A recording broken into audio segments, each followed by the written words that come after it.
رسول سلام عليك، يا حبيب سلام عليك، صلوات الله عليك، يا نبي سلام عليك، يا رسول سلام عليك، يا حبيب الله يا حبيب سلام عليك، يا رسول الله صلوات الله عليك، صلوات الله عليك، يا نبي أنت شفيع الأنام. السلام عليكم ورحمة الله وبركاته.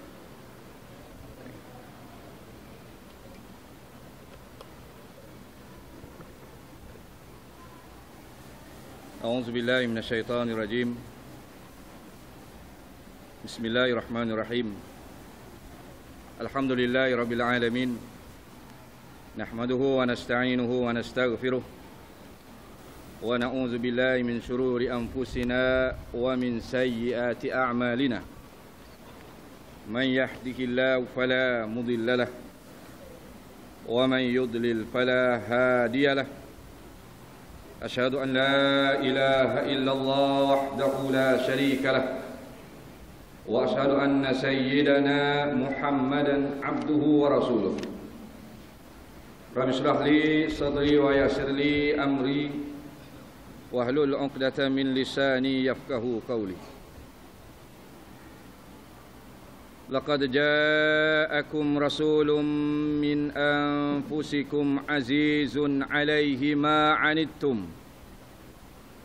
حريص عليكم بالمؤمنين رؤوف رحيم. صدق الله العظيم. أما بعد.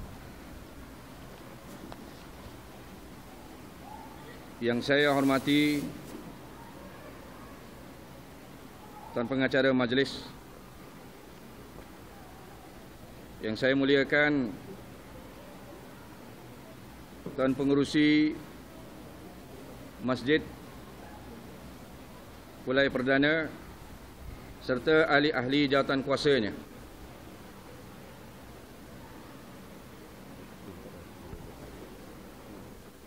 Yang saya muliakan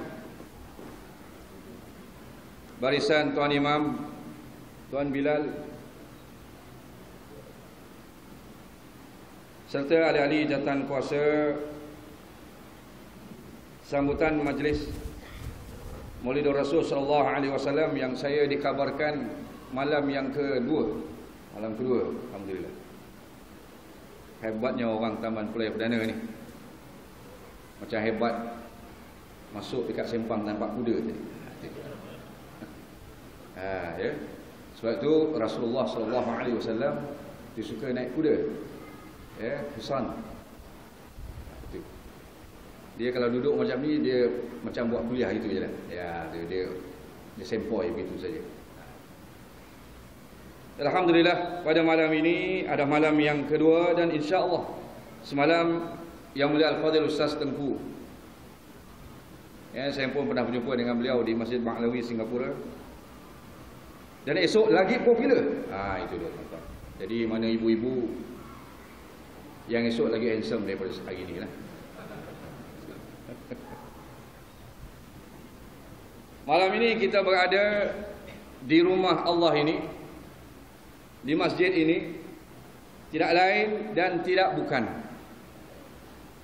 Gambaran yang diberikan oleh Tuan Pengerusi sendiri pun bahawa masjid ini telah mengadakan beberapa malam sambutan Maulidur Rasul. Dan mungkin bukan hanya ini saja, mungkin bulan dan tahun demi tahun, hari demi hari menyambut, nak menunjukkan, nak menzahirkan, nak membalas.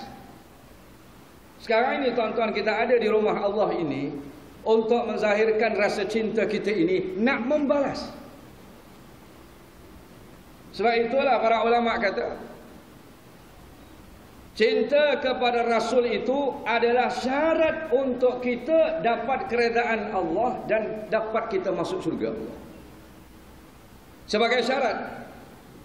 Kita nak masuk syurga Allah, kita nak reda Allah, kita nak apa yang Allah Ta'ala berikan, yang Allah berikan balasan kepada siapa-siapa yang beramal salih di dunia ini. Syaratnya apa? Syaratnya kita perlu untuk ikut firman Allah Subhanahu wa Ta'ala, in kuntum tuhibbun Allah. Allah dah cukup jelas beri khabar kat situ dah. Kabarnya apa? Kalau nakkan Allah, kalau kamu cinta Allah, kalau kamu nakkan syurga Allah, kamu nakkan reda Allah, maka apa? Maka kamu kena ikut Rasulullah. Bila Allah Subhanahu wa Ta'ala nak jadikan khalifah di muka bumi ini, wa idz qala rabbukum surah Al-Baqarah tu, wa idz qala rabbukum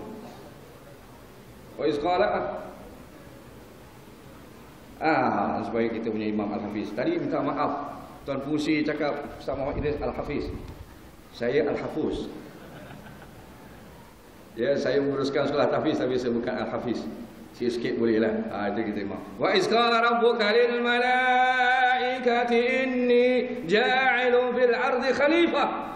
Bila malaikat bersitu ada interaksi di antara malaikat dengan Allah Subhanahu wa Ta'ala. Kamu nak jadikan ya Rabb, nak jadikan khalifah di muka dunia ini daripada kalangan manusia yang membuat fasid, yang membuat mungkar, yang bertumpah darah di antara mereka sama sendiri. Ini yang kamu nak jadikan sebagai pemimpin, sebagai orang yang mentadbir muka dunia ini. Kalaulah malaikat yang menjadi khalifah, nak kita contohi malaikat yang tidak makan, yang tidak tidur, yang tidak minum. Kalau kita sendiri melihat Syekh Abdul Qadir Al-Jailani, seorang waliullah dan dikatakan adalah merupakan ketua para awliya. Dia punya tuan-tuan kalau baca buku dia, buku cerita bagaimana dia nak mendapat tahap rasa cinta dia sangat kepada Allah Subhanahu wa Ta'ala sampai dia tak makan 4 bulan. Ada kata sampai 5 bulan, 40 hari. Nakkan rasa cinta. Bagaimana kalau aku lapar, aku dapat rasa cinta aku kepada Allah. Tapi Allah datangkan Muhammad ini. Sampaikan Imam Busairi dalam qasidahnya, Muhammadun asraful. Kan ada kan qasidah Arabi wal ajami, Muhammadun khairun yamshi ala qadami. Ya Rabbi. Gambaran para awliya, para salihin menggambarkan rasa cintanya itu kepada Rasulullah, yang kalau kita ukur tuan-tuan pada hari ini, semalam, mungkin semalamnya, mungkin bulan lepas, mungkin tahun lepas, mungkin 40 tahun lepas, apakah sama nilai kita, cinta kita kepada Rasulullah sallallahu alaihi wasallam? Yang tidak sama cinta ibu-ibu, cinta seorang isteri kepada suaminya, tidak sama. Cinta suami kepada isteri juga tidak sama di antara cinta Rasul kepada umatnya. Cinta insan yang bernama Muhammad ini mencintai umatnya itu lebih hebat daripada cinta anak kepada ayahnya. Cinta ibu bapa kepada anaknya lebih hebat. Sebab itulah Allah beri peringatan kepada kita dalam Al-Quran. 8 perkara. Kalau 8 perkara ini kita mendahului cinta kita daripada Allah dan daripada Rasulnya, berjihad fi sabilillah, maka kata Allah, fatarabbasu hatta ya'tiyallahu bi amri. Allah ingatkan kepada kita, qul in kana aba'ukum wa abna'ukum. Pertama, kedua orang tua mereka, ayah mereka, wa abna'ukum, anak-anak mereka, wa ikhwanukum, saudara mereka, wa azwajukum, istri-istri mereka, wa ashiratukum, keluarga mereka, wa amwalun iktaraftumuha, harta-harta mereka, wa tijaratun takhshawna kasadaha, ataupun perniagaan mereka, dan yang ke-8 wa masakinu tardawna, ataupun tempat tinggal mereka yang besar, yang hebat. 8 perkara ini Allah Ta'ala beri amaran, kalau kita melebihkan 8 perkara ini, ahabba ilaikum minallahi wa rasulih wa jihadi fi sabilih. Kalau kita lebihkan tuan-tuan, 8 perkara ini melebihi daripada cinta Allah dan cinta Rasul dan juga berjihad fi sabilillah, fatarabbasu, maka tunggu hatta ya'ti Allahu bi amrih, tunggu sehingga Allah beri peringatan kepada kita. Jadi alhamdulillah tuan-tuan, tempat tuan-tuan ini alhamdulillah. Moga-moga ketepikan semua itu. Bukan maknanya lepas ni balik tuan-tuan kereta pergi jual, rumah pergi jual, semua tidak. Maksudnya cinta kita kepada Allah, cinta kita kepada Rasul itu mesti melebihi daripada cinta kita. Sebab itu kata Rasulullah sallallahu alaihi wasallam, la yu'minu ahadukum hatta akuna ahabba ilaihi. Tidak beriman seseorang kamu, ini Rasulullah tujukan kepada kita. Tidak beriman sempurna iman seseorang itu sekiranya kalau dia tidak menjadikan akuna ahabba ilaihi, aku ini kata Rasulullah melebihi cintanya itu, min walidihi, daripada bapanya, wa waladihi, anaknya, wan nasi ajma'in, dan kepada manusia sekalian. Mesti aku ini jadi orang yang engkau cintai. Sayyidina Umar radhiyallahu anhu bila ditanya oleh Rasulullah sallallahu alaihi wasallam kepada dia, wahai Umar, siapa yang kamu sayang? Siapa yang kamu cintai ya Rasulullah? Aku cinta kepada Allah, aku cinta kepada Rasul. Ya, lebih aku cinta. Tetapi aku ada lebih cinta daripada itu semua diri aku ini. Aku ada lebih cinta diri aku daripada Allah. Kata Rasulullah SAW, kamu tak sempurna wahai Umar. Sampai begitu sekali. Terpaksa Umar pusing balik bahawa aku beriman dengan Allah, aku cinta Allah, aku cinta Rasul itu lebih daripada segalanya. Mampu kita melakukan? Pernah tak kita bila kita kata kita beriman dengan Allah, beriman dengan Rasul? Sebab itu ada seorang ulama sampai dia kata apa? Bohong, kata dia. Bohong, al-kizbu, kata dia. Bohong orang yang kata beriman dengan Allah, yang kata beriman dengan Rasul, tetapi ia tidak ikut perintah Allah, itu satu. Dia kata dia beriman kepada Rasul, dia sayang kepada Rasul, tetapi dia tidak mengikuti sunnah Rasul sallallahu alaihi wasallam. Bohong, kata dia. Ditanya lagi, bohong, kata dia. Kalau kita kata kita beriman dengan Rasul, kita sayang Rasul, kalau kita tidak mencintai bagaimana Rasulullah mencintai orang-orang miskin. Rasa-rasa tuan-tuan, ini bukan imam sini, mungkin imam sini ada baca doa. Ada tak tuan-tuan pernah dengar? Saya sendiri pun bukan tak berani nak baca doa ni. Takut orang tak aminkan. Apa doanya tuan? Rasulullah SAW dalam hadisnya dia kata apa? Allahumma ahyini miskinan wa amitni miskinan wa ahsyurni ma'a zumratil masakin. Pernah tak kita dengar Pak Imam? Ya Allah, ya Tuhanku, jadikanlah kami miskin. Pak Imam ni dah kenapa? Tak, bukan Imam sendirilah. Nanti lepas ni Tuan Imam boleh. Jadikan ya Allah kami ini orang yang miskin. Rasulullah sallallahu alaihi wasallam berdoa supaya ia menjadi orang yang miskin. Tuan-tuan ni kalau saya berdiri ni tak apa dia naik gairah berdiri. Boleh tuan.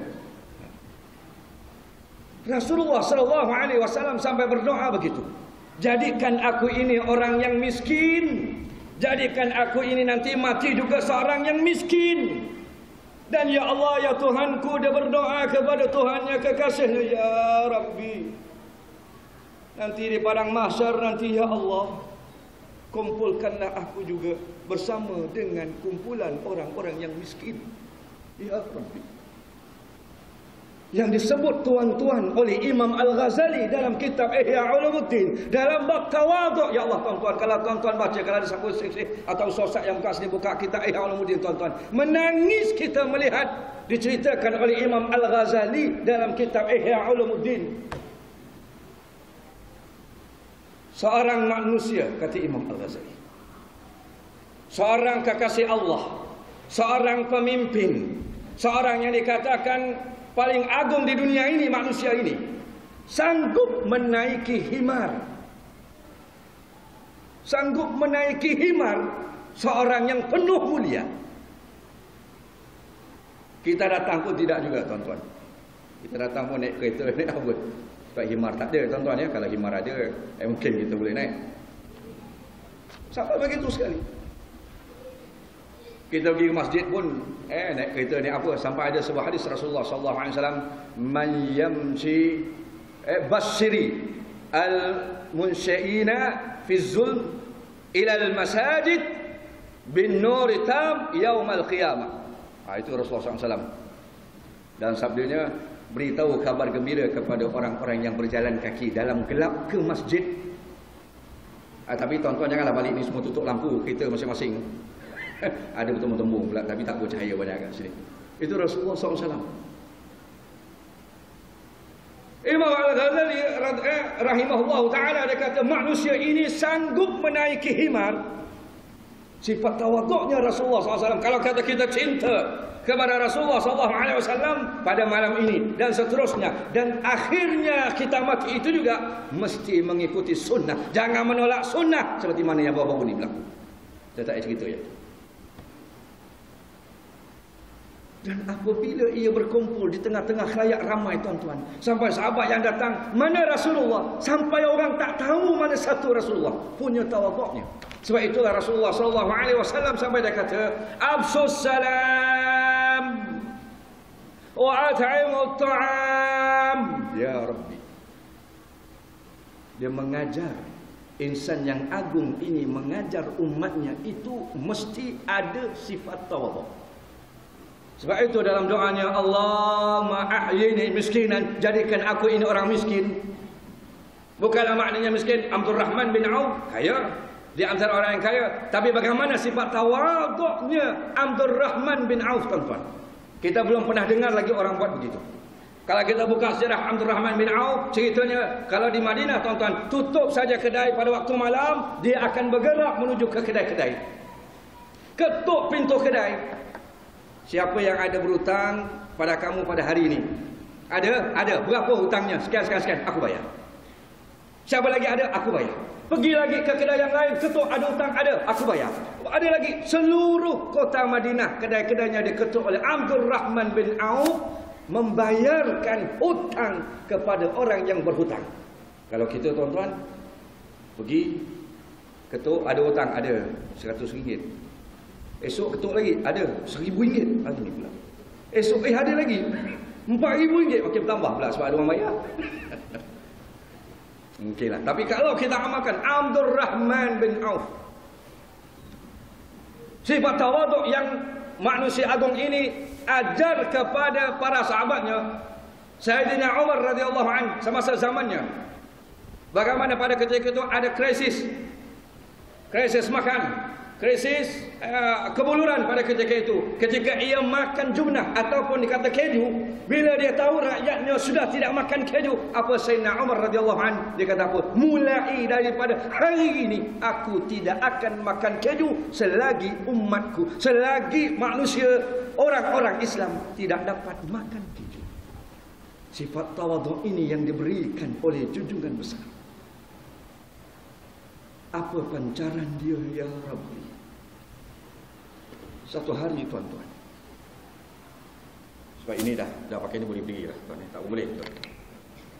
Dia dah mula gaya. Ini sampai pukul apa ni? Pukul 1 ya. Dia masjid baru kena tidur. Terus buat qiyam terus, qiyam mulai. Tapi saya baliklah. Tawaduknya insan yang bernama Muhammad ini.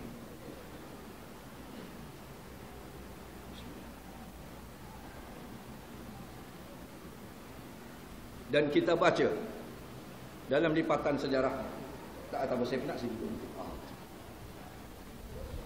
Dikabarkan dalam satu peristiwa, ketika Rasulullah SAW salat dan para sahabat di belakangnya. Ketika itu bila Rasulullah SAW mengangkat takbir dan bertukar di antara rukun hingga rukun, maka kedengaran bunyi seolah-olah tulang belaga di antara satu dengan yang lain. Keruk-keruk. Bila beralih saja rukun, bunyi keruk-keruk juga. Sahabat-sahabat yang lain rasa, kenapa ini Rasulullah? Sakit? Ya kalau kita ni orang kata tulang minyak dah kurang.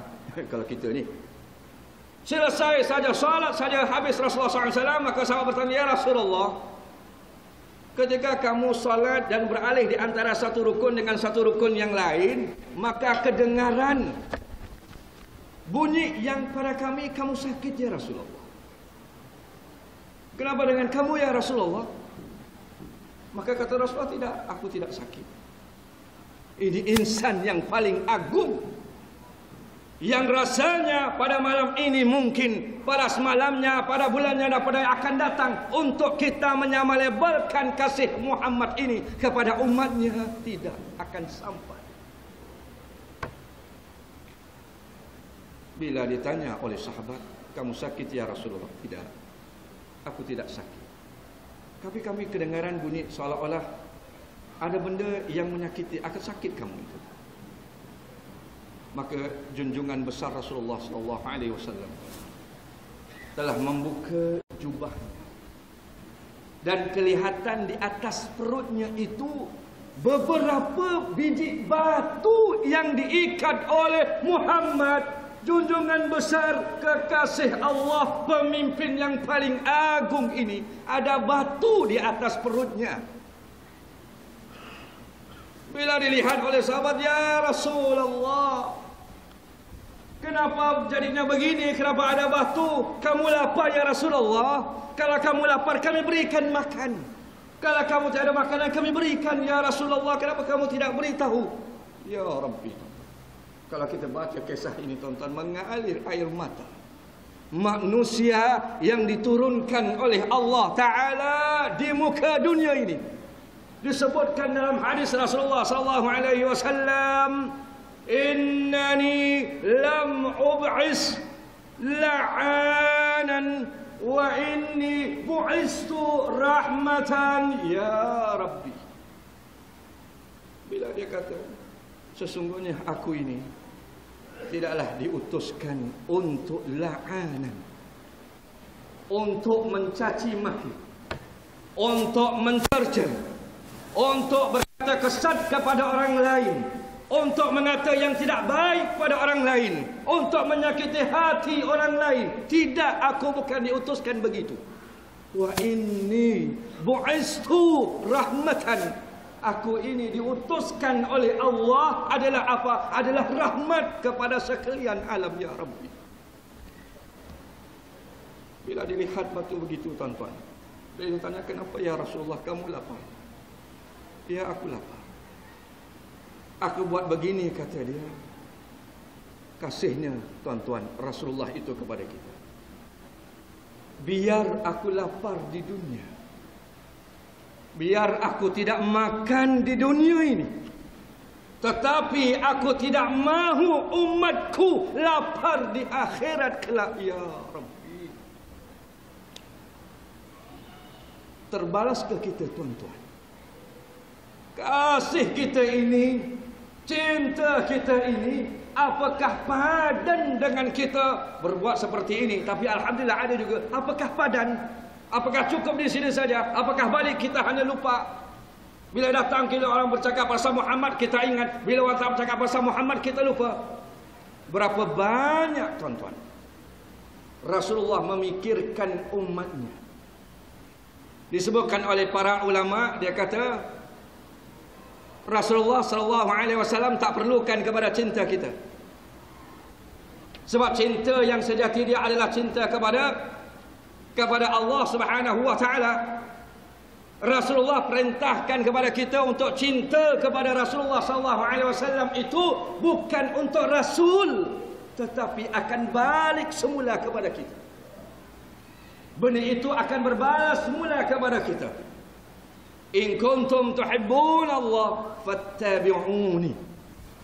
Begitu juga dalam firman Allah tadi, walaqad ja'akum rasulun min anfusikum.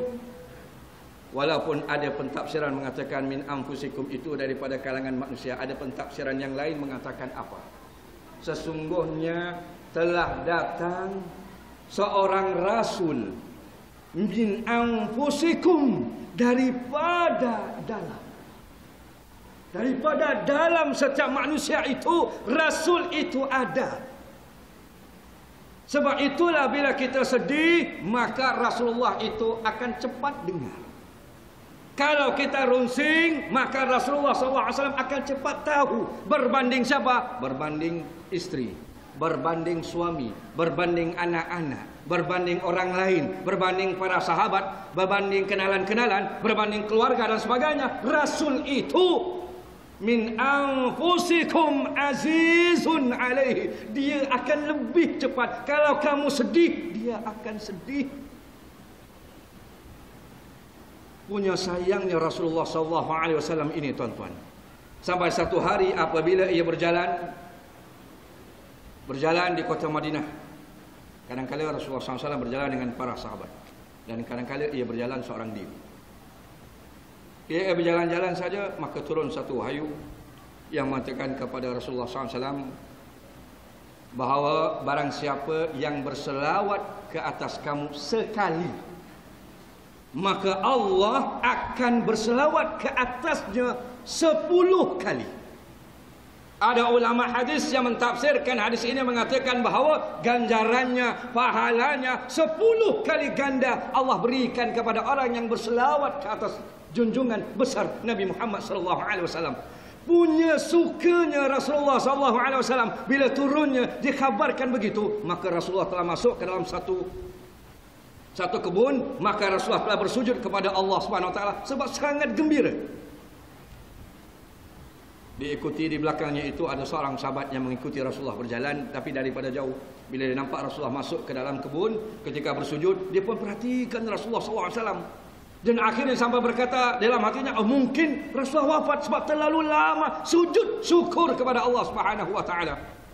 Bila ia hampir-hampir saja kepada Rasulullah, Rasulullah pun bangun apabila kedengaran ada tapak kaki yang dekat dengannya. Bila dia tanya, kenapa ya Rasulullah, apakah wahyu sudah turun kepada kamu? Aku sangkakan kamu sudah wafat. Maka kata dia, hari ini cukup gembira. Umatku diberikan kelebihan. Siapa yang berselawat ke atas aku sekali, man shalla alayya wahidatan sallallahu wal malaikah, Allah dan para malaikat akan berselawat ke atasnya 10 kali. Cintanya, sukanya Rasulullah SAW itu umatnya akan dapat ganjaran, akan dapat balasan daripada Allah Subhanahu wa taala hanya menyebut selawat sekali saja kepada. Bayangkan tuan-tuan, Allah berselawat, Allah memuji, Allah memberikan ganjaran, Allah memberikan rahmat kepada mereka-mereka yang berselawat kepada. Sebab itulah tuan-tuan, banyak hadis-hadis, cerita-cerita yang berkaitan bagaimana malaikat yang berdoa diaminkan oleh Rasulullah SAW. Tuan-tuan mungkin pernah dengar. Dalam satu hari ketika Rasulullah SAW ingin menaiki mimbar, daripada tangga yang pertama, bila Rasulullah pijak saja, Rasulullah kata amin. Bila naik saja tangga yang kedua, maka Rasulullah sebut juga amin. Sahabat dengar. Bila naik tangga yang ketiga juga, maka Rasulullah sebut amin. Selesai saja Rasulullah berkhutbah, kemudian Rasulullah turun saja. Sahabat bertanya, ya Rasulullah, kami dengar kamu menyebut amin 3 kali. Kenapa ya Rasulullah? Dia kata, Rasulullah kata, malaikat telah datang kepada aku dan telah membacakan satu doa dan aku mengaminkan. Ini peringatan yang cukup jelas juga kepada orang-orang Islam. Apa di antara doanya? Doanya oleh malaikat, dia kata, celakalah atau musnahlah orang-orang yang disebut namamu, yang disebut di hadapannya namamu, tetapi ia tidak menyambutnya, tidak mengambil iktibar, tidak menyambut namamu dengan baik ya Rasul. Celakalah, hinalah orang, musnahlah orang ini. Itu disebut oleh malaikat. Rasulullah kata amin. Contoh orang yang kedekut itu dalam hadis Rasulullah SAW, al-bakhilu, kata Rasulullah, orang yang bakhil itu apa? Orang yang bakhil itu apabila disebut namaku di hadapannya, maka ia tidak menyambut. Itu bakhil namanya. tidak terlontar daripada perkataan mulutnya itu mencintai Rasulullah sallallahu alaihi wasallam. Bila disebut dia tidak menyambut, bila disebut dia buat tak faham. Yang kedua, amin yang kedua dikatakan oleh malaikat, musnahlah, celakalah kehidupan orang-orang yang hidup bersama kedua orang tuanya, tetapi kedua orang tuanya ini penyebab kepada ia tidak masuk surga.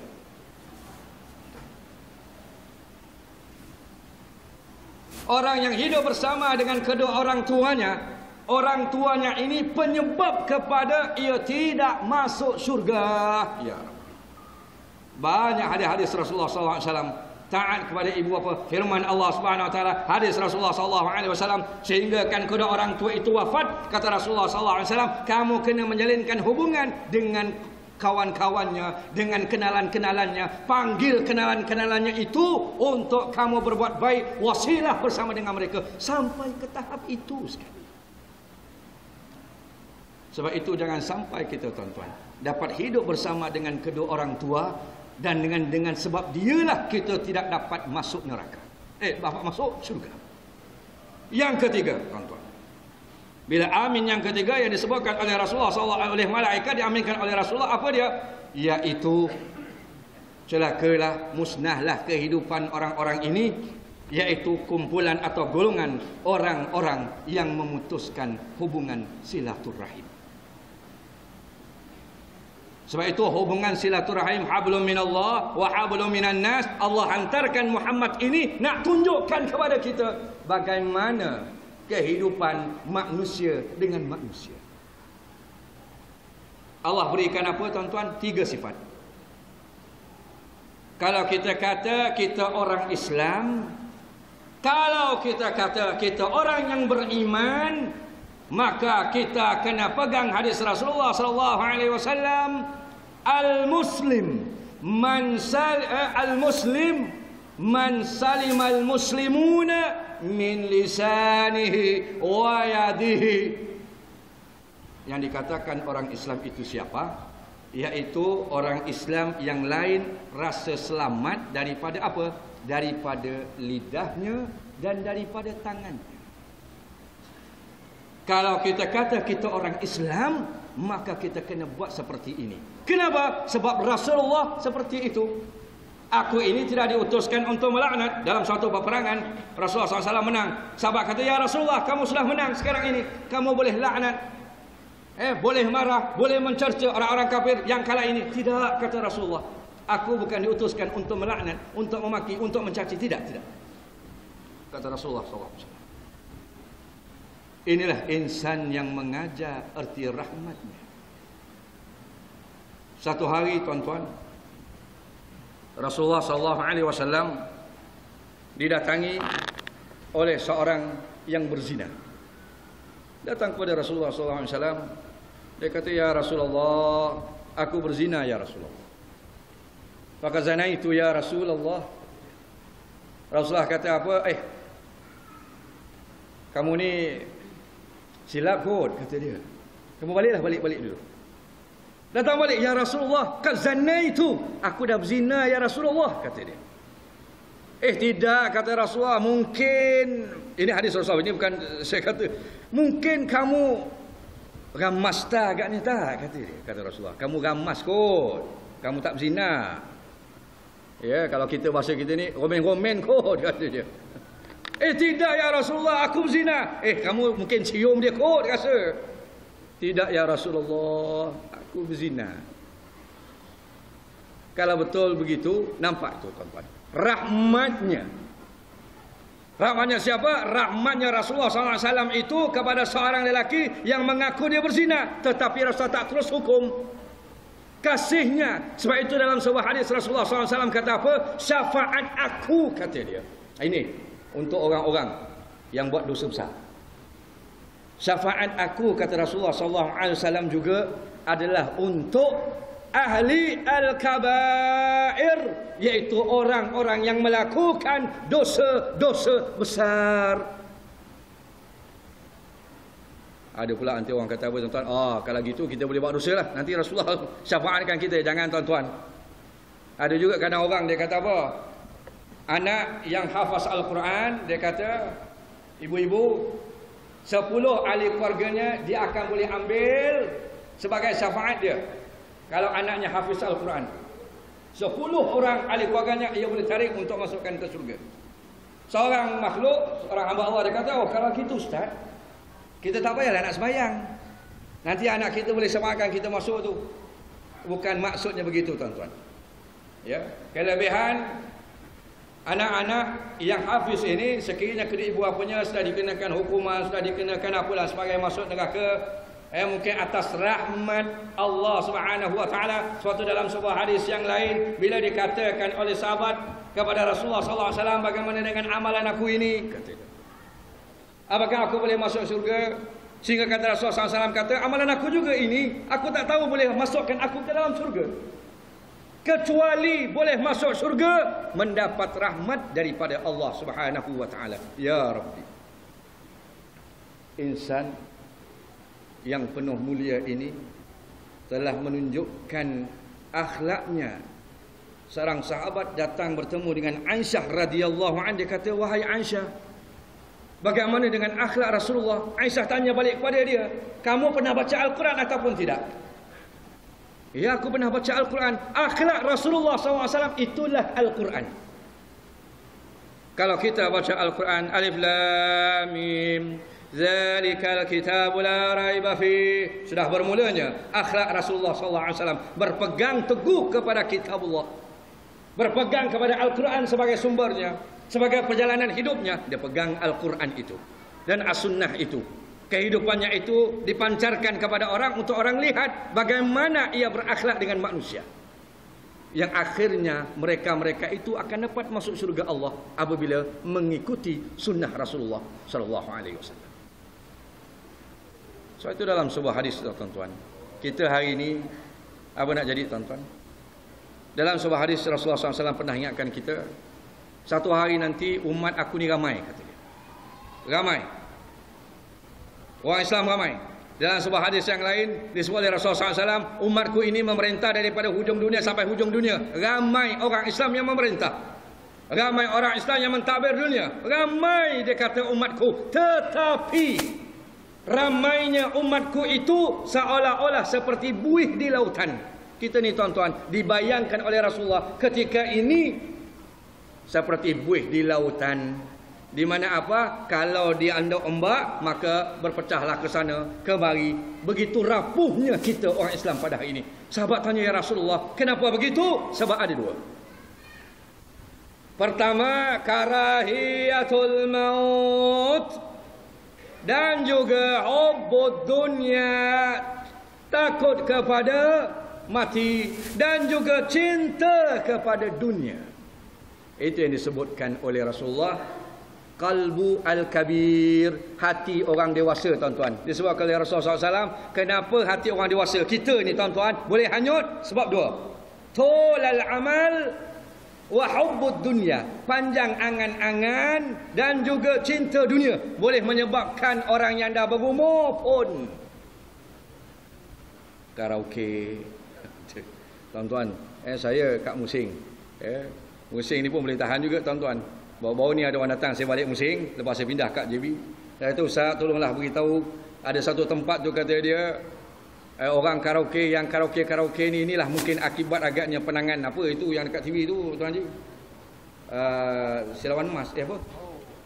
Kilauan Mas pun berjoget-joget jugalah. Ya Rabbi, ini tuan-tuan kata Rasulullah, kalau panjang angan-angan, ya, cinta sangat dunia, orang tua atau orang yang berumur macam kita ini tuan-tuan akan hanyut. Seperti mana hadis Rasulullah, karahiyatul maut. Apa kata Rasulullah, ibu-ibu, orang yang paling bijaksana itu di kalangan umatku adalah orang yang mengingati akan mati. Masuk gaji bila ni? Minggu depan masuk gaji kan? 25 hari bulan, nak masuk belum masuk gaji. Isteri dah beritahu, abang nak masuk gaji, seminggu tak masak, ya. Itu dia. Dah khabar awal-awal. Nak ke mana? Kita pergi, itu apa yang dekat Nusajaya tu? Legoland. Ada tak kita tulis kat situ, Aina, kali ni bulan 2 ni kita dapat gaji, kita pergi ziarah juga, kita pergi melawat. Pergi mana bang? Kuburland. Kita masak nasi impit, masak goreng pisang, masak nasi lemak, kita berkelah kat tepi kubur. Boleh tuan-tuan? Karahiyatul maut, takut akan mati. Kalau kita duduk kat kubur, tuan-tuan, kita jaya, wahai anak-anakku, ini kubur. Agaknya kalau buat orang lepas tu kita kat tampoi, orang hantar kita. Beritahu pada anak-anak, wahai anak-anakku, ini kubur. Satu hari nanti ayah akan masuk kubur. Kamu akan mendoakan ayah. Sebab itu tuan-tuan, kalau balik kat rumah hari ni, tengok wajah anak-anak yang kita letak dekat frame-frame kat rumah tu. Tengok muka Alung, tengok muka Angah, tengok muka Uda, tengok muka apa lagi yang bawah tu, gelang-gelang ada. Pak hitam, apa lagi, pak putih. Kan nama kan macam-macam. Kadang-kadang kita pun bersempang siur kadang dengan nama-nama. Gelaran-gelaran seperti itu. Tengok muka mereka ini. Sesuai ataupun tidak dengan hadis Rasulullah sallallahu alaihi wasallam, waladun salihun yad'ula, anak yang saleh yang mendoakan orang tuanya di kubur nanti. Apakah mereka ini akan mendoakan aku? Apakah mereka ini akan nanti suatu hari dah tak ada apa, masuk keluar radio, saya nak menyampaikan lagu Sampaikan Salam. Siapa? Sudirman Haji Asad. Untuk siapa? Untuk arwah bapa saya. Habis dah tahu. Yasin dah tak ada, doa dah tak ada, apa yang tak ada, tak nak masuk radio, suruh sampaikan salam. Ini. Itu tuan-tuan, saya nak bawa cerita ini pun ada ibu dan ada ayah. Satu hari Sayyidina Umar radhiyallahu anhu didatangi oleh seorang lelaki. Kata dia, wahai Umar, anak aku derhaka. Anak aku derhaka kepada aku. Dia buat begini, dia buat begini, dia buat begini dan sebagainya. Ya Umar, panggil anak kamu. Kata Sayyidina Umar, panggil. Maka dia pun panggil. Kamu buat begini kepada ayah kamu tahu tak ini derhaka? Maka kata anak tadi, betul wahai Umar, aku derhaka kepada orang tua sebab aku buat gini. Cerita daripada ketika interaksi di antara Umar dan anak itu tadi. Kemudian anak ini kata kepada Umar radhiyallahu anhu, ya Amiral Mukminin, kata dia, kalau hak anak kepada ayahnya itu sekian, dia kata, aku nak tanya kepada kamu wahai Amirul Mukminin, apa pula hak ayah kepada anaknya? Ya, seorang anak bertanya kepada Amirul Mukminin, apa hak seorang ayah kepada anaknya? Ini tuan-tuan balik ingat. Amirul Mukminin Umar bin Khattab radhiyallahu anhu berkata, hak seorang ayah kepada anaknya itu yang pertama, ia memilih ibunya orang yang soleh, dia menjadikan istrinya istri yang soleh. Ya. Bila bangun subuh, ibu-ibu kan boleh kejut suaminya bangun subuh. Khutbah hari ni tak silap saya pasal subuh, tak silap saya. Hari ni Pak Imam betul Bagi yang tak tidur lah yang tidur tak perasan lah tajuk apa hari ni. Tajuk apa? Fadilat tidur. Tapi dia masjid-masjid cantik macam ni okey lagi tuan-tuan. Tapi nampak tak ada pula. Sebenarnya tengah-tengah ni dah ada lampu rosa. Kipas pun bukan kipas dulu tuan-tuan. Kipas sekarang ni kalau jatuh mungkin 8 orang 10 orang boleh mati tuan-tuan. Saya pergi di Kota Tinggi sembahyang, kawan pun nak sembahyang dekat bawah kipas yang besar. Saya kata janganlah bawah kipas, jauh sikit. Kalau terempas ni saya kata, kalau kipas kecil tu kita boleh selamat pergi hospital, luka ke? Ini terempas ni, ya Allah, mati saya. Saya kat Mersing tuan-tuan, saya jadi imam. Kalau tuan-tuan pernah pergi Masjid Sawah Datuk, saya pernah jadi imam Masjid Sawah Datuk. Tapi alhamdulillah tuan-tuannya, waktu saya ingatkan, kalau boleh lampu jangan berada betul-betul atas imam. Tapi rasa sini pun cicak pun tak sampai hati nak pergi jauh sangat. Saya kat Mersing tuan-tuan, pengalaman saya 5 tahun kat Mersing, saya pernah makan sup cicak pun ada. Kat Johor ni belum lagi tuan-tuan. Kat Mersing 5 tahun lebih saya duduk Mersing, macam-macam cerita. Yelah kita orang-orang sana kan kalau masak jual kan Rumah dia rumah papan kan, atap zinc, ya, masak sup soto. Bila buka kan wap naik, cicak pula tu tengah jalan-jalan ke atas masuk, tak perasan masuk dalam plastik. Tapi alhamdulillah tuan-tuan pernah rasa? Tak pernah rasa. Saya pernah rasa. Saya beli 2 bungkus pagi tu, orang mak saya makan, punya sedap lah makan ni. Allah, memang sedap. Wallahi memang sedap. Balik orang rumah kata pada saya, bang ada masak, minta maaf lah, tak masak. Ya, marah jugalah. Awak duduk rumah masak lah. Rasulullah SAW tuan-tuan, baju koyak pun dia jahit. Kalau isterinya sedang buat kuih, sedang masak di dapur, dia tolong, dia bantu. Itu tak payahlah, dalam kitab Syama'il Muhammadiyah ada banyak sebut. Rasulullah SAW pergi balik tengok tak ada apa benda, buka hanya cuka. Alhamdulillah. Kita ini tuan-tuan, kalau cuka, awak nampak cuka ni, sebelum awak telan cuka ni sendiri, jangan buat esok lagi. Oh, kita sekarang ni duduk rumah dah berehat, saya tak kasih awak kerja, gaji hari tak pula saya beri, awak ni. Rasulullah SAW tuan-tuan tidak. Khal cuka. Ibu-ibu mungkin dah tahulah, saya nak tanya ibu-ibu. Ibu-ibu, apakah makanan yang boleh mengikat hati suami supaya suami tak cari lagi? Apa dia ibu-ibu? Nanti ibu-ibu buat kelas bersama wanita, saya beri semua. Dalam kitab Syama'il Muhammadiyah ada sebut, dalam kitab Sayyidul Salikin karangan Syekh Abdul Samad Palembani juga ada sebut. Dalam kitab Sayyidul Salikin itu dah tambah sikit. Aisyah radhiyallahu anha kata Rasulullah suka makan benda itu sebab benda itu 2 benda dibuat. Satu, pengikat kasih. Ada bini berapa? Satu pengikat kasih, satu pelerai duka. Ya betul tuan-tuan. Satu pengikat kasih, satu pelerai duka. Kalau rasa kasih nak kuat, kasih makan banyak sikit. Apa dia ibu-ibu? Saya tahu, mungkin ibu ada yang tahu. Buah labu. Balik ni tuan-tuan, kedai-kedai siapa ada peniaga-peniaga sini jual labu banyak-banyak kat sini. Ibu-ibu balik buah labu tu. Rasulullah SAW suka makan buah labu. Satu hari ketika Rasulullah sampai di satu kawasan, sahabat telah menghidangkan buah labu. Rasulullah SAW punya minat, dia kuis buah labu tu. Apa kata sahabat? Mulai daripada hari itu aku suka makan buah labu. Tak kira lah labu apa tuan-tuan. Ya, jangan seluncai jatuh masuk dengan labu-labunya sekali, ya sudah. Itu tuan-tuan ada pernah makan? Tadi orang rumah saya pun balik, dia kata makanlah tu dalam plastik tu. Tengah-tengah dia buka, dia menjerit, dia kata. Cicak, kata dia. Cicak buanglah, saya kata tepi.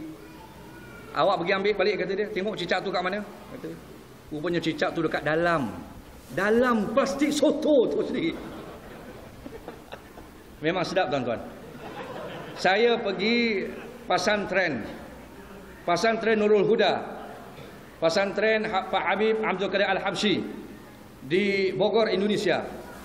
Tuan-tuan, saya pergi bermalam di sana, saya sampai lebih kurang dalam pukul 1. Bila nak tidur ada satu cicak tuan-tuan. Cicak tu kalau ada kat masjid ni saya rasa berebut. Saya rasa Pak Imam ambil dulu. So buat orang muda. Apa itu yang cicak yang mahal tu tuan-tuan? Apa tu? Tokek. Ya Allah tuan-tuan, sana besar-besar gini tokek. Kita ni masuk hutan, orang Mesing, bila dia kata tokek tu sekilo 2,000 lebih, tak silap saya begitu. Seekor 2,000 lebih begitu. Berebut orang masuk hutan nak cari tokek tu. Apa itu cicak besar tu? Dekat sana tuan-tuan, biasa lari sini. Saya kata, Pak Kiai, orang tak ambil ke ni? Biarlah Ustaz, dia pun nak hidup juga. Ingat nak minta seekor. Ya, nak tambang balik. Itu satu. Yang kedua tuan-tuan, itu dia Pak Imam. Pak Imam ni tuan-tuan, dia kena orang yang betul-betul tabah dan sabar menanggung segala cabaran dan apa juga keadaan. Sebab tu Rasulullah SAW ingatkan kepada imam-imam, bukan imam sinilah, imam dekat Afrika Utara sana. Ingatkan, jangan jadi macam saya. Itu kena pula di sawah Datuk itu. Bila kita angkat takbir, saya angkat takbir, Allahu Akbar. Ialah dulu kan kalau masjid-masjid yang bukan cantik macam ni, masjid-masjid kampung kan cicak banyak. Jatuh cicak depan saya. Dah pasang. Wah, baca juga ni. Sekali cicak tu lagi dan terus masuk dalam kain. Ini wallahi, ini bukan cerita main-main tuan-tuan.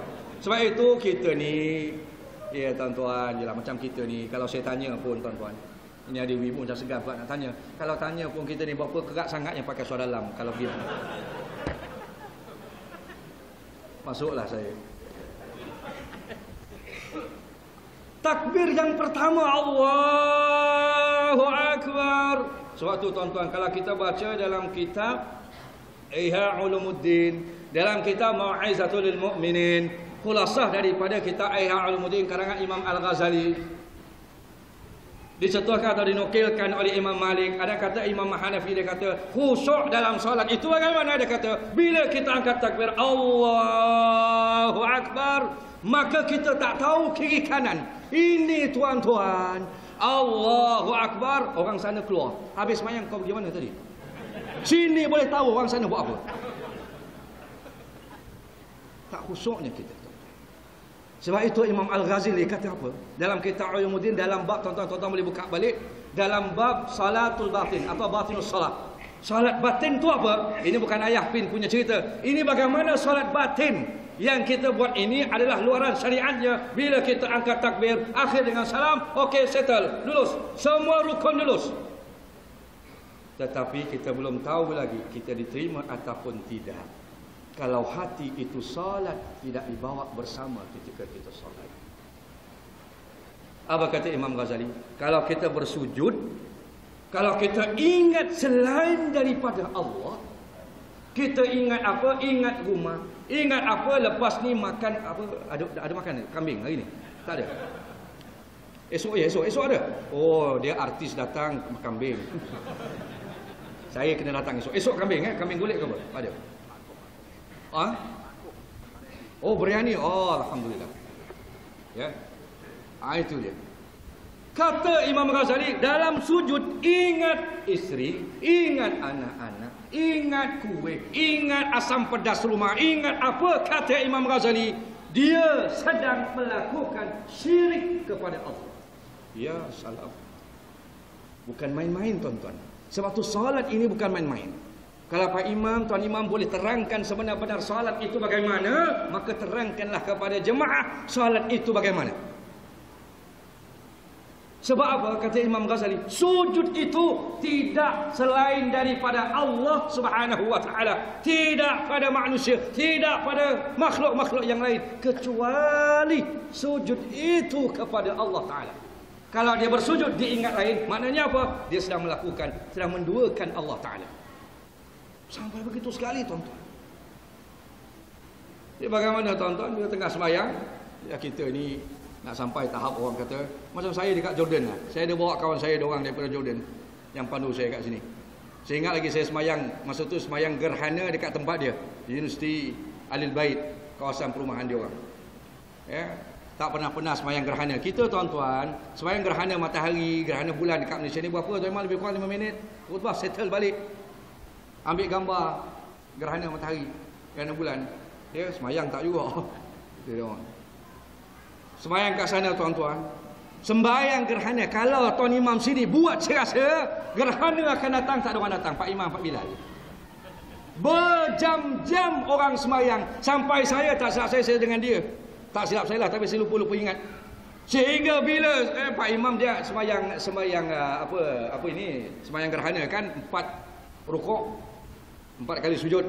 8 kali sujud, 4 kali rukuk gitu, tak salah saya. 2 rakaat, ada 4 rukuk, dan ada 4 sujud. Kan begitu. Dan rakaat yang pertama itu adalah rukuk yang pertama itu kan surah Baqarah. Baqarah tu kan panjang. Ini dulu kan pernah, tuan-tuan, mungkin ada penceramah yang cerita kat sini. Satu hari bila jemaah datang sembahyang, dia kata, Pak Imam membaca alif lam mim zalika kitabul la raiba fi, sampai kita biasa sampai ulaika ala hudan min rabbihim wa ulaika humul muflihun, sampai situ kan. Allahu akbar. Okey. Ini Pak Imam sampai habis 3 juzuk surah Baqarah. Habis Pak Imam tanya, Pak Imam baca surah apa, Pak Imam? Surah Baqarah. Ya Rabbi, Pak Imam, aku semangat. Baqarah tu maknanya apa, Imam? Kata, sapi betina ataupun lembu betina. Esok datang Pak Imam, hari ni Pak Imam nak baca apa? Semalam Baqarah kamu bising. Hari ni aku nak baca surah Al-Fil. Fil tu apa, Pak Imam? Fil tu gajah. Tak apalah, Pak Imam semayang sendiri, saya nak balik. Kalau Baqarah 3 jam, Fil gajah tak berapa jam Pak Imam semayang, kata dia. Dia pun balik. Ini orang yang jahil. Jangan jadi jahil murakab, tuan-tuan. Jahil belajar tak apa, jangan jahil terus tak nak belajar. Ini jahil murakab namanya. Jahil yang bertimpa. Sebab itu bila kita angkat Allah, para sahabat Rasulullah SAW sampai apa? Ketika dipanah dalam cerita sejarah, bila dipanah, bila sahabat nak cabut, nanti aku nak salat, ketika salat kamu cabut. Pada ada seorang kaya dia kata apa? Di antara orang yang naik kereta dengan naik motosikal, siapa yang paling khusyuk, tuan-tuan?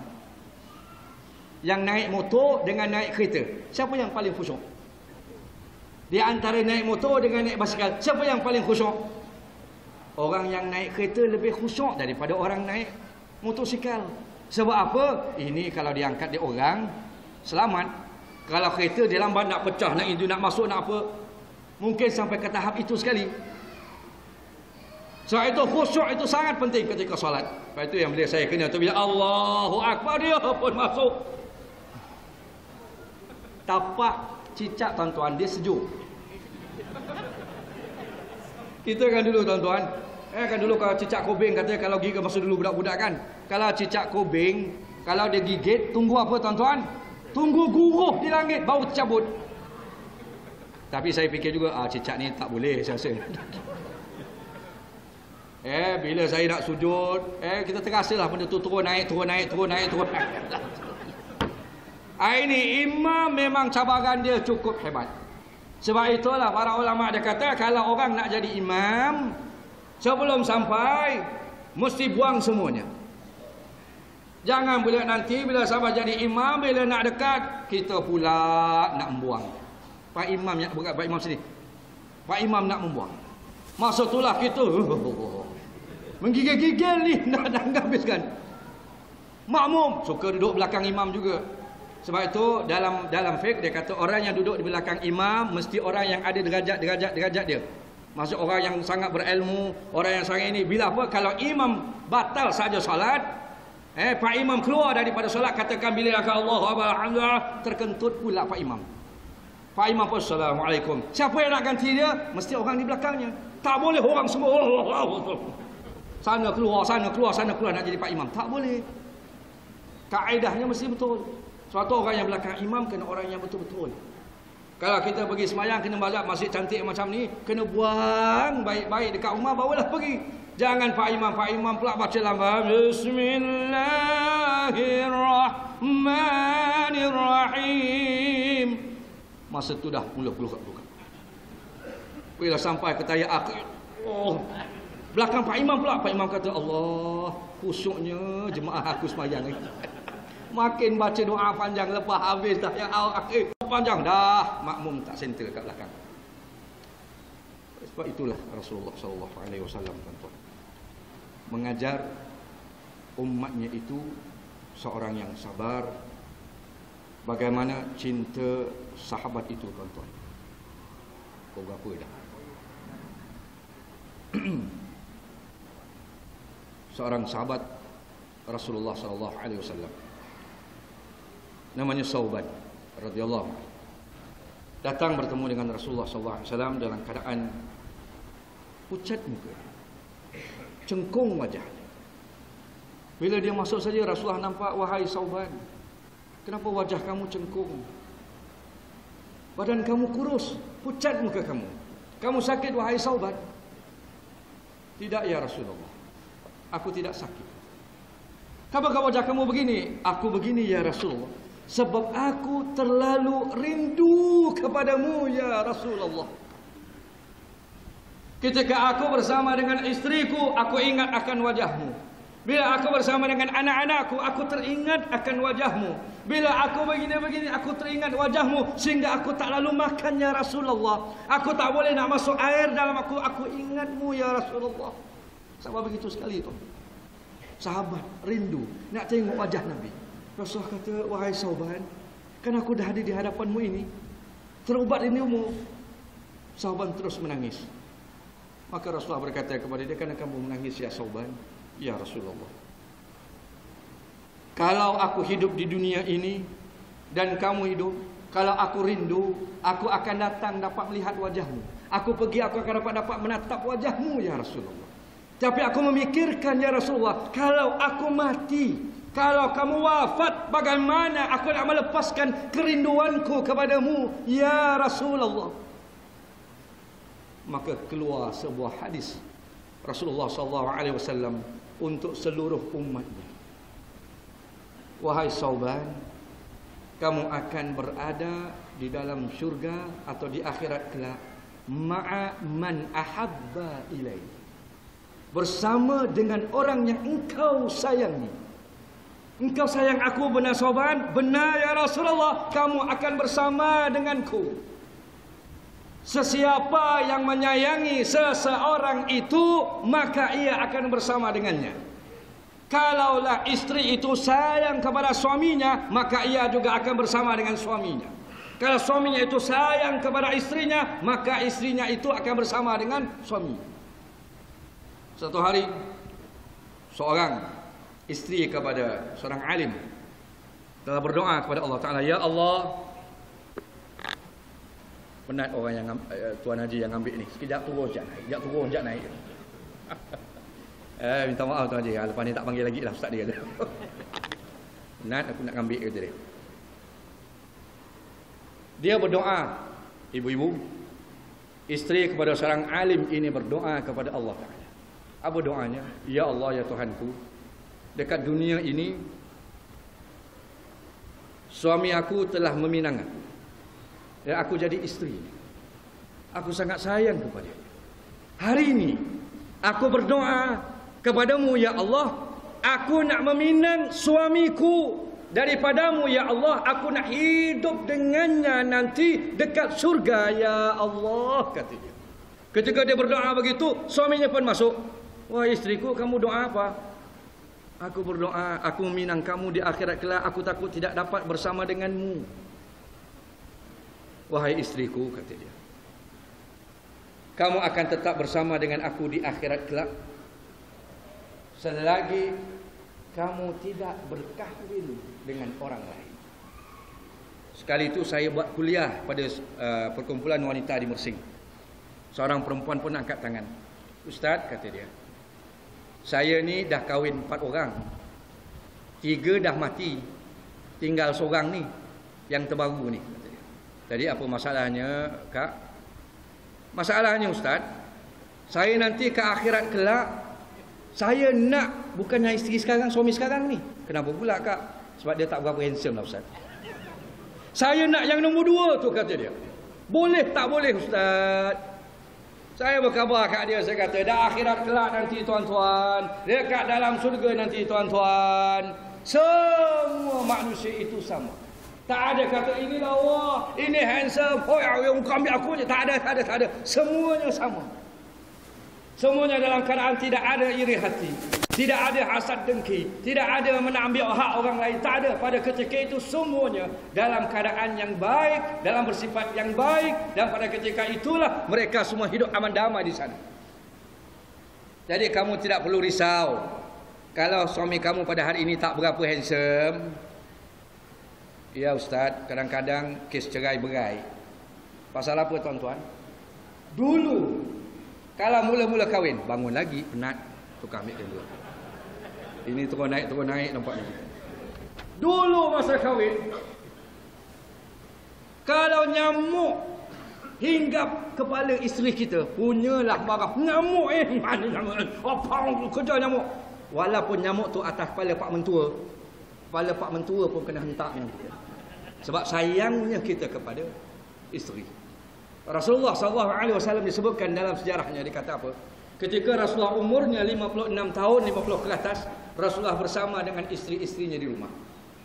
Rasulullah bergurau, Rasulullah melihat wajah istrinya, Rasulullah melihat anak-anaknya, Rasulullah bersama dengan, sebab dia tahu dia akan pergi. Dia akan sentiasa bersama dengan istrinya. Yang kita risaunya kadang-kadang pada hari ini makin jauh kita dengan isteri. Pergi mana? Pergi minum kat sini. Bukan tak boleh. Minum apa? Apa tu, kopi tongkok ya. Baru ni saya pergi Musing tuan-tuan, nak cik sarapan. Sebab saya dah pindah semua kat JB, jadi saya cik sarapan kat Musing masa tak ada siapa nak masak. Pergilah Ustaz nak apa Ustaz, nampak letih je Ustaz, saya kasih kopi khas, kata dia. Kopi apa pula? Kopi songkok kata dia. Saya tak tahu tuan-tuan, tapi ada yang tahu dia. Sesenyum ni rasa biasa minum ni. Kopi songkok kata dia. Saya nak beritahu tuan-tuan. Hadis Rasulullah sallallahu alaihi wasallam berkaitan kalau seorang itu nak sihat, disebut dalam hadis. Siapa yang nak sihat, siapa yang nak rezekinya itu adalah rezekinya melimpah ruah, hidupnya aman damai, kata Rasulullah satu. Apa dia tuan-tuan? Sedekah. Itu di antara perkara yang selalu kita kena buat. Saya diingatkan oleh seorang kiai daripada Indonesia, Kiai Abdul Rahman daripada Surabaya. Dia kata apa? Kamu jangan tinggal 3 perkara. Masa itu saya jumpa di Jeneram Bangi. Orang berebut, orang yang kata dia seorang yang makbul doanya. Wallahu a'lam bishawab. Orang yang alim, orang yang baik itu pasti doanya itu diterima. Dia kata apa? 3 perkara yang kamu jangan lupa. Yang pertama kata dia, kamu jangan lupa kalau boleh 1 minggu atau 1 bulan atau kalau boleh hari-hari kamu kena buat. Apa dia? Baca 4 surah. Yang pertama surah Yasin. Yang kedua surah Sajadah.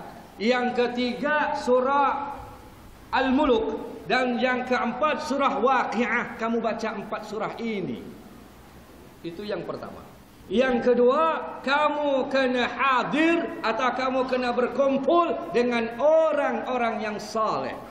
Bersesuaian dengan sabda Nabi, kalau hati itu nak hidup, maka di antaranya solat, baca Al-Quran bersama dengan orang yang saleh. Dan yang ketiga kata Pak Kiai, jangan kamu lupa kena bersedekah tiap-tiap hari. Walaupun RM1. Disebut dalam hadis Rasulullah sallallahu alaihi wasallam dalam kitab Riyadhus Shalihin karangan Imam An-Nawawi. Kitab ini cukup hebat tuan-tuan. Minta tuan imam baca pun setiap hari 1 hari pun cukup. Dia ada 1856 hadis. Cukup hebat. Apa dia tuan-tuan? Kata Rasulullah sallallahu alaihi wasallam, setiap hari kamu kena bersedekah. Apa dia? Kata Rasulullah, yang pertama, kalau kamu ada duit lebih, ini nanti dapat gaji, dapat apa kalau ada duit lebih, maka kamu sedekah.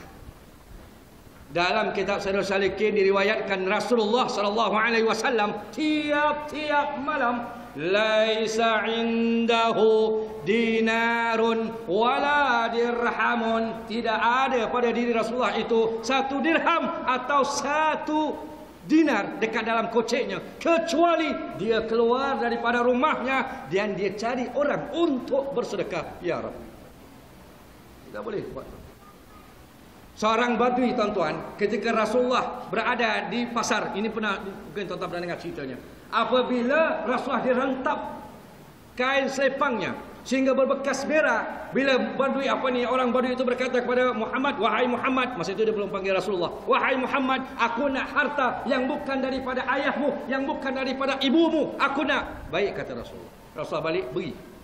Cukup? Tidak cukup? Ya Muhammad, aku nak lagi. Baik, ambil. Sayyidina Umar sudah mula. Ini kurang ajar punya orang badui. Sebab dia tahu Rasulullah selagi orang minta dengan dia, selagi itulah Rasulullah akan beri. Juga satu peristiwa yang cukup hebat juga cerita ini. Apabila Rasulullah SAW diberikan satu jubah yang sangat baik. Ketika Rasulullah terima, beritahu Aisyah, wahai Aisyah, aku diberikan satu jubah yang cantik. Baru-baru berbicara dengan Aisyah, maka orang ketuk pintu rumah. Wahai Rasulullah, aku nak minta sedekah. Rasulullah pegang satu baju. Kita ni tuan-tuan, kalau orang balik daripada Mekah, semangat. Semua dapat. Ya, jubah ini, masa itulah pergi masjid pakai jubah ini, pakai jubah itu. Ya, jubah yang tak ada lengan, yang ada lengan, yang ada leher je. Semua pakai. Sebab itu kadang-kadang saya ingatkan jemaah masa saya di sana, kalau boleh nak pakai yang yang pendek itu, kena hati-hati, kena ingat apa? Ingat 5 fitrah yang kena jaga. Apa fitrah yang Rasulullah kata? Di antaranya kena bersihkan diri. Apa di antaranya? Kena potong bulu ketiak. Itu Rasulullah ajarkan. Kena potong kuku, kena potong bulu hari-hari. Ini pun satu masalah juga. Kadang saya ingatkan, jangan sampai bila meninggal dunia buka Allahu Akbar. Dia boleh buat sanggul. Macam mana ni Pak Imam? Pak Imam kata tak apalah Ustaz. Pusing-pusing je situ je. Nak dibuat tak macam orang ambil sembahyang, nak diselat-selati tak payahlah. Tak berbiar je lah, simbah-simbah je lah situ. Jangan sama begitu. Ada di antara kes penceraian hanya kerana apa? Hanya kerana tidak tahan bau ketiak suaminya. Cerai. Ya, kalau tidurkan di atas ini, di atas bahunya.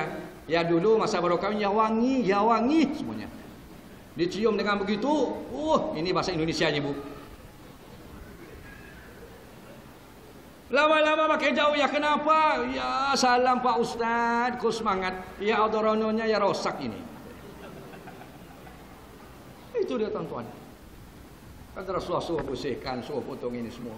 Suatu kadang-kadang bila pakai macam ni, bila angkat, Allahu Akbar, dapat baju orang beri. Kan ada baju tak ada lengan tu, angkat, Allahu Akbar, orang sebelah pula. Allah bawa apa pula ni? Nak sampai ke habis tu, ya salam. Oh. Kena je.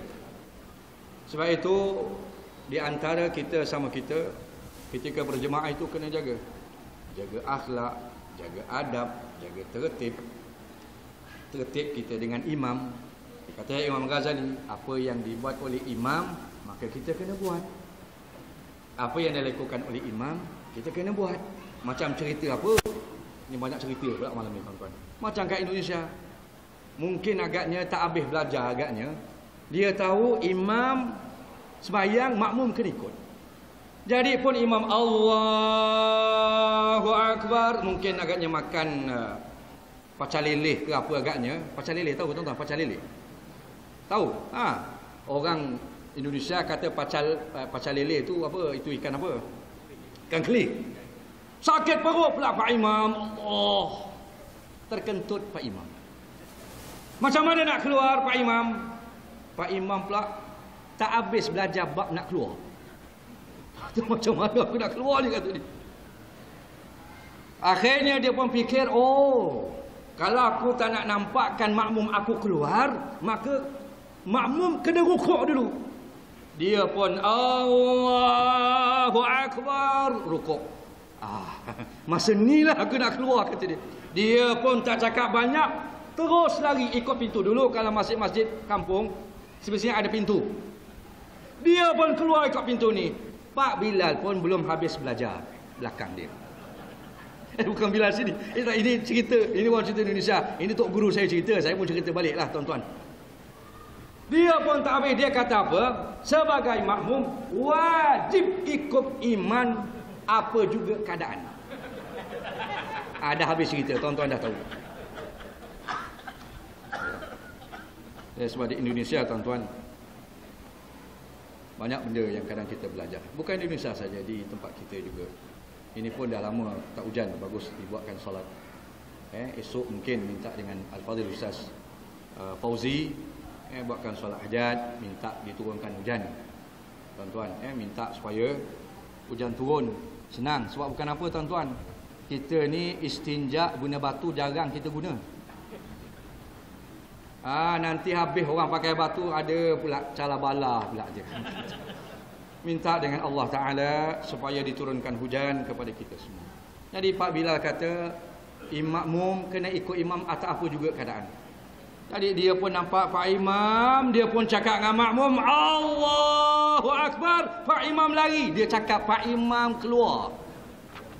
Jadi dia pun lari, maka seluruh yang belum habis belajar ni pun ikut Pak Imam lari. Sambil lagi dia kata, Pak Imam, salam, salam, kata dia. Sebab putusnya salat itu dengan salam.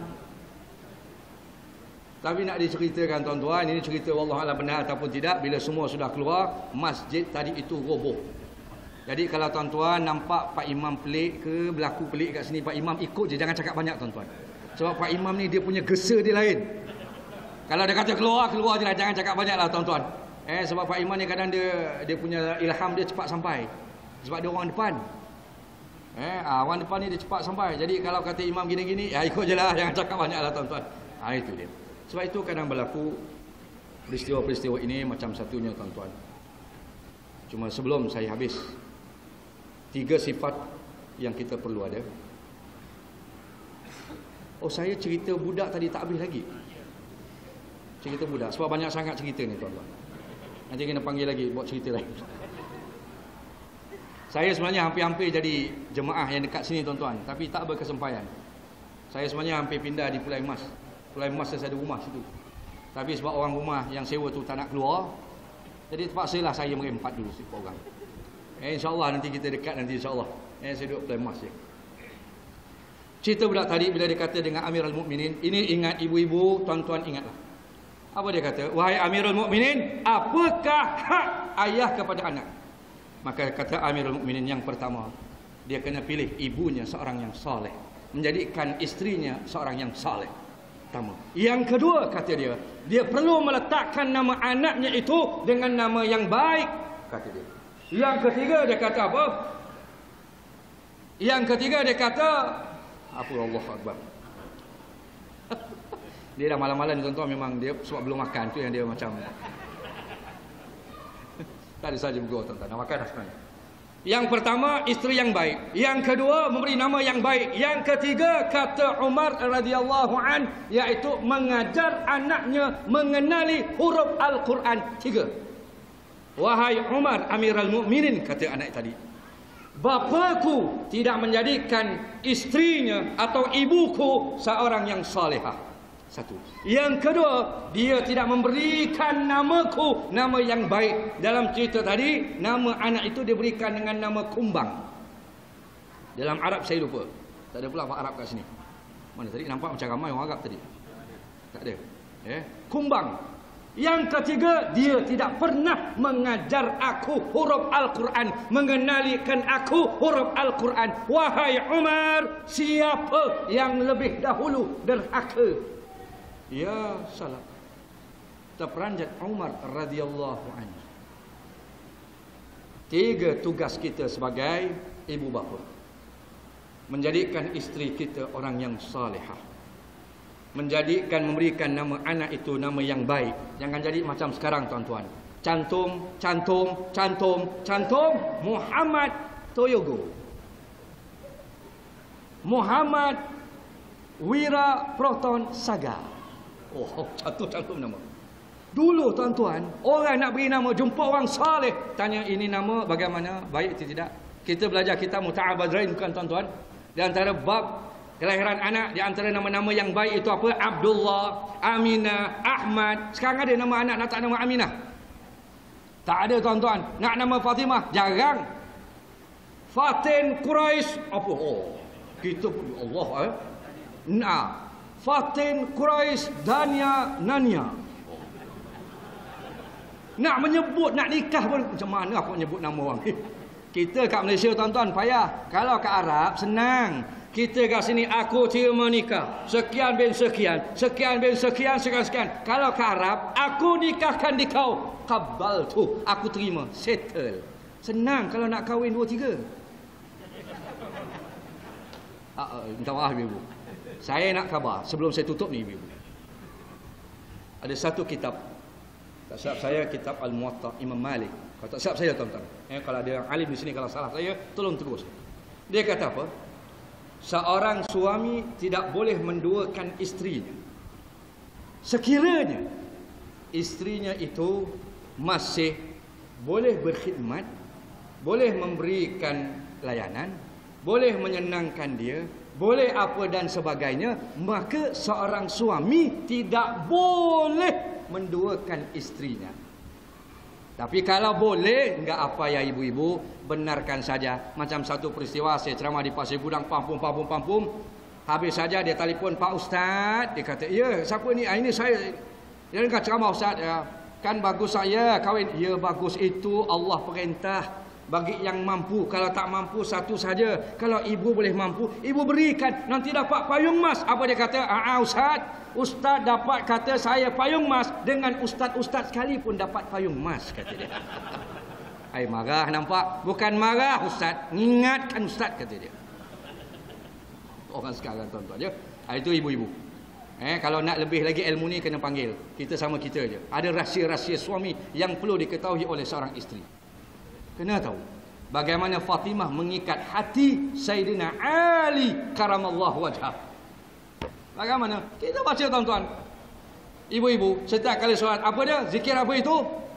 Zikir Fatimah itu. Subhanallah, alhamdulillah, Allahu akbar. Itu Fatimah punya ananda Rasulullah sallallahu alaihi wasallam punya zikir. Kalau ibu-ibu baca dengan baik zikir itu, ibu-ibu akan dapat mengikat hati suami, dapat mengikat hati anak-anak. Sebab itulah tuan-tuan,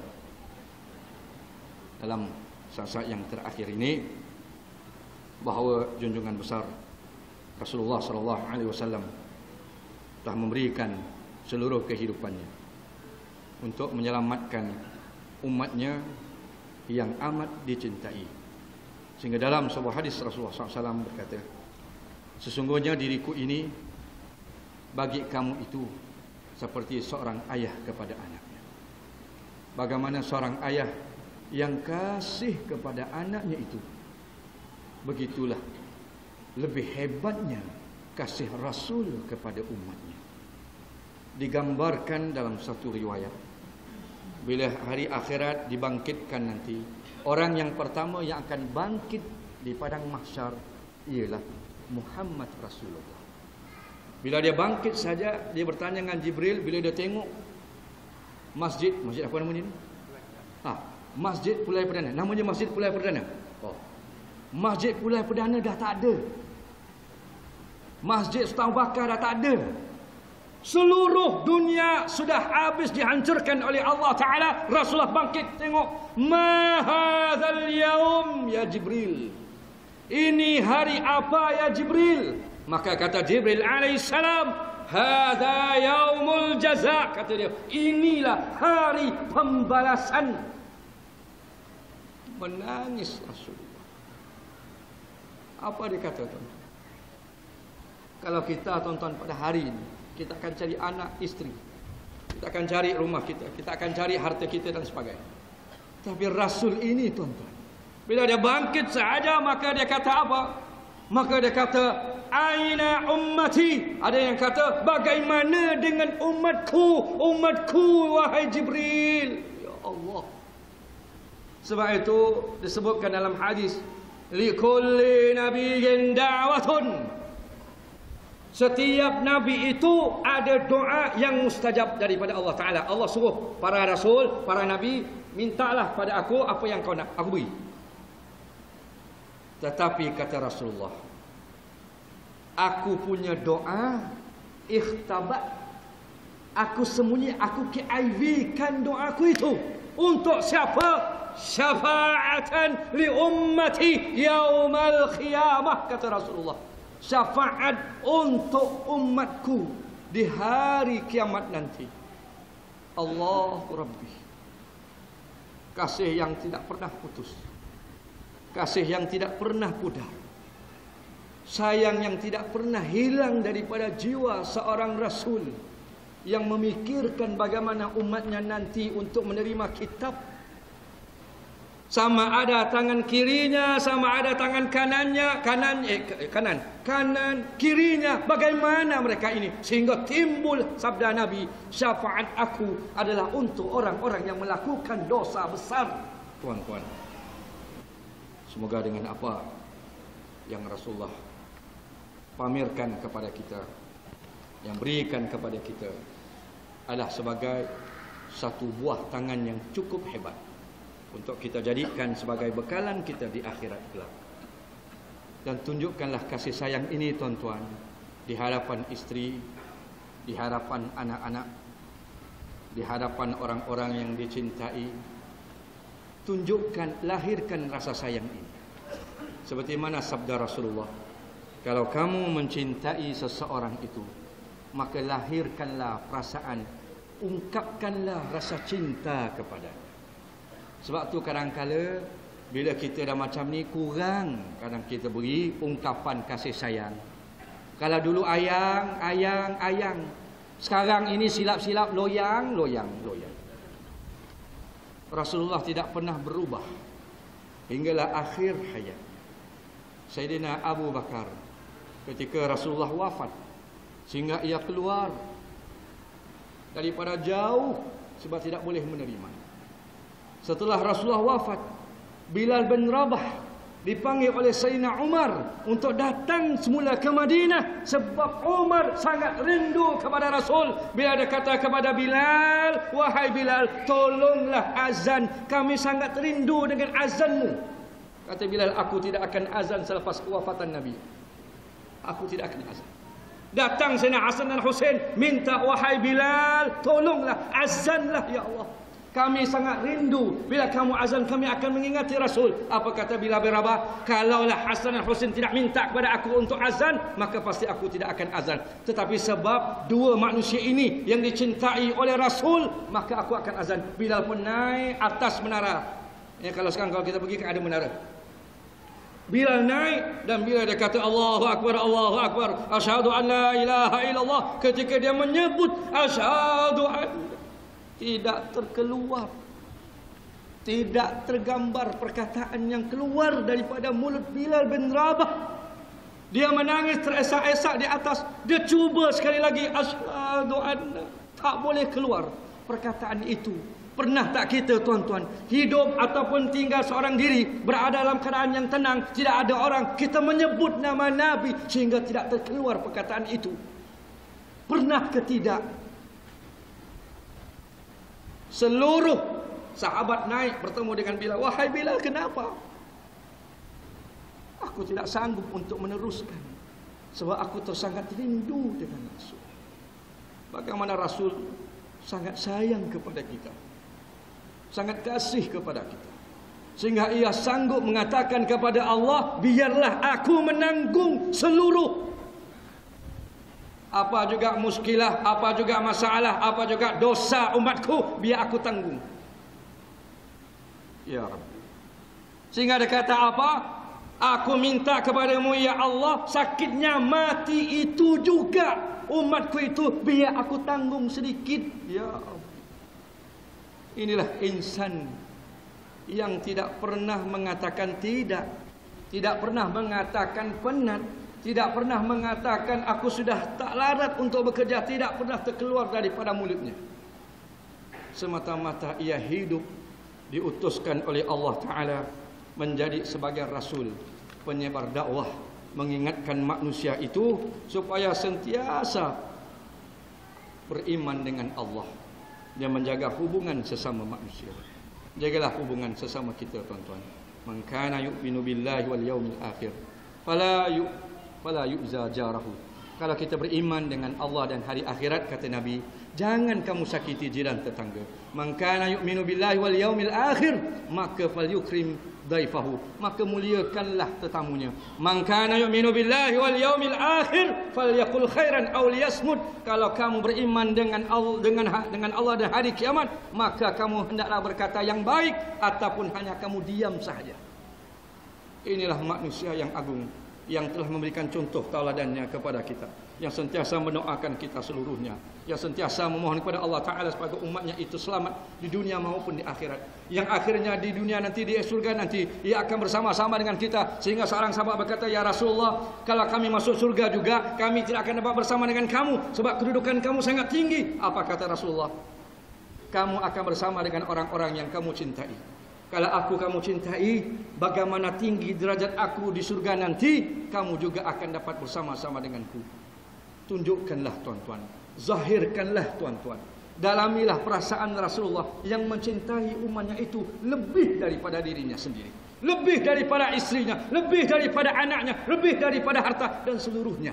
Apakah balasan kita setimpal dengan kasih sayang Nabi kepada kita? Akhirnya tuan-tuan, marilah kita berselawat kepada junjungan besar Nabi Muhammad sallallahu alaihi wasallam. Salatullah salamullah ala taha rasulillah. Salatullah salamullah ala yasin habib. Mari tuan-tuan, kita bersalawat kepada junjungan besar dan zahirkan perasaan cinta kita kepada junjungan besar Nabi Muhammad sallallahu alaihi wasallam. Salatullah salamullah ala Taha Rasulillah. Salatullah salamullah ala Yasin Habibillah. Mari kita mengatakan berdoa kepada Allah Subhanahu wa taala. Tawassalna bi bismillah wa bil hadi rasulillah wa kulli mujahidin lillah bi ahlil badri ya Allah. Salatullah amullah ala Taha Rasulillah. Salatullah salamullah ala Yasin Habibillah. Ilahi wafiq wa akrimna binaili matalibin minna wa dab'i masaatin anna bi ahlil badri ya Allah. Salatullah ala Taha Rasulillah. Salatullah salamullah ala Yasin Habibillah. Wa salli ala nabiyil bari bila adi wa la asri wa ali sadatil hurri bi ahlil badri ya Allah. Salatullah salamullah ala Taha Rasulillah. Salatullah salamullah ala Yasin Habibillah. Sekali lagi tuan-tuan. Salatullah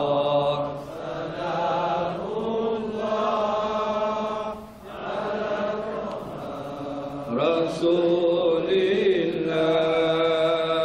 Salatullah salamullah ala Yasin Habibillah. Semoga Rasulullah menjadi perantaraan doa kita dimakbulkan oleh Allah Subhanahu wa taala. Semoga Rasulullah menyampaikan hasrat kita, kasat kita, niat kita dan juga apa juga kehendak kita ini kepada Allah Subhanahu wa taala. Semoga Allah memberikan rahmatnya, menurunkan rahmatnya, memberikan rahmatnya kepada kita pada malam ini. Semoga Allah Subhanahu wa taala akan memakbulkan doa kita pada malam ini. Semoga Allah akan memberikan hidayahnya dan ridhanya kepada kita pada malam ini bi barakati sayyidina Muhammad sallallahu alaihi wasallam. A'udzubillahi minasyaitonir rajim. Bismillahirrahmanirrahim. Alhamdulillahirabbil alamin. Allahumma salli wa sallim wa barik ala sayyidina Muhammad wa ala alihi wa sahbihi ajma'in. Ja'alana Allah wa iyyakum mimman yastawjibu shafa'atahu wa yarju min Allah rahmatahu wa ra'fatahu. Allahumma bi hurmati hadzal nabiyil karim wa alihi wa ashabi salikin ala manhajihil qawim. Ij'alna min khiyari ummatihi wahsturna bi zaili hurmatihi wahshurna gadan fi zumratihi wasta'mil alsinatana fi mad'ihi wa nusratihi wa ahyina mutamassikina bi sunnatihi wa ta'atihi wa amitna ya Allah ala hubbihi على حبه وجماعته. اللهم أدخلنا معه الجنة فإنه أول من يدخلها، وأنزلنا معه في قصورها فإنه أول من ينزلها، وارحمنا يوم يشفع للخلائق فترحمها. اللهم ارزقنا بزيارته في كل سنة، ولا تجعلنا من الغافلين عنك ولا عنه قد رسنا. اللهم لا تجعل في مجلسنا هذا أحدا إلا غسلت بماء التوبة ذنوبه وسترت برداء المغفرة عيوبه. اللهم إنه كان معنا في سنة الماضية إخوان منعهم القضاء عن الوصول إلى مثلها، فلا تحرمهم ثواب هذه الساعة وفضلها. اللهم ارحمنا إذا صرنا من أصحاب القبور، واجعلنا من فتنة هذه الدنيا سالمين. اللهم اجعل هذا الرسول الكريم لنا شفيعا، وارزقنا به يوم القيامة مقاما رفيعا. اللهم اسقنا من حوض نبيك محمد صلى الله عليه وسلم شربة هنيئة مريئة ولا نظمأ بعدها أبدا، واحشرنا تحت لوائه غدا.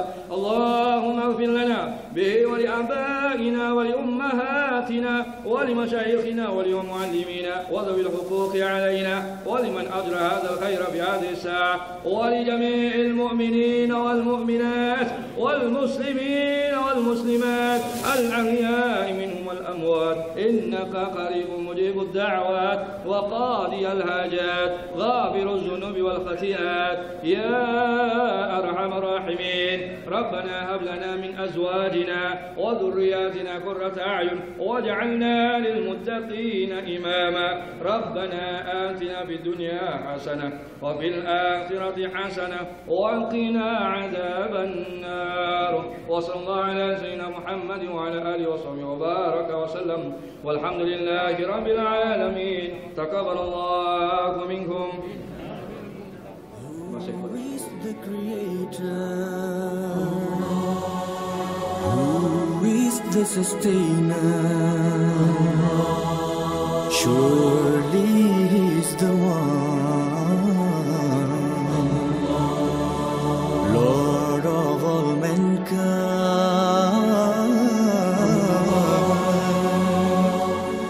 Yeah.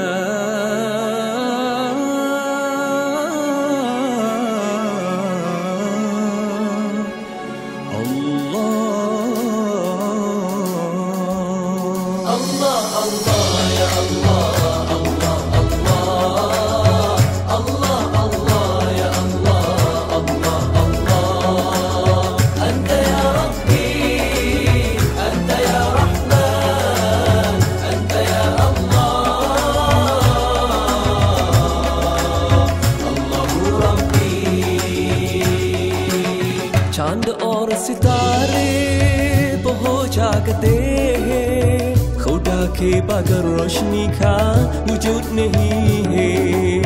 रोशनी के बाद अंधेरा होता है, दिन रात खुदा की मंजिल से होते हैं। सब कुछ खुदा के वजूद नहीं है। अल्लाह अल्लाह